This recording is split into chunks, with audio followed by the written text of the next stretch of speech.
వరద బాధితులను పరామర్శించేందుకు, వారి కష్టాలను అడిగి తెలుసుకునేందుకు ఆంధ్రప్రదేశ్ ముఖ్యమంత్రి వైఎస్ జగన్మోహన్ రెడ్డి మంగళవారం ఉదయం కోనసీమ జిల్లా పర్యటనకు బయలుదేరి వెళ్లారు. తాడేపల్లి నుంచి హెలికాప్టర్లో కోనసీమ జిల్లాకు బయలుదేరి వెళ్లారు. సీఎం జగన్ పెదపూడికి చేరుకునేసరికి జోరుగా వర్షం కురుస్తోంది.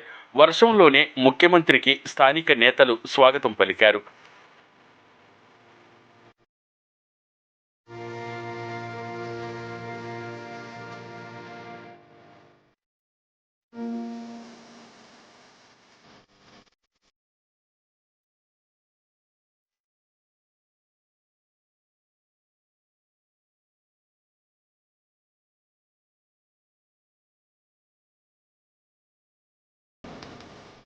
అక్కడి నుంచి వరద బాధితుల వద్దకు వెళ్లి వారి కష్టాలను సీఎం అడిగి తెలుసుకోనున్నారు.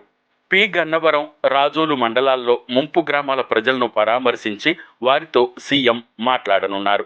సాయంత్రం రాజమహేంద్రవరం చేరుకుని ముంపు గ్రామాల్లో సహాయక చర్యలపై అధికారులతో సమీక్షించనున్నారు.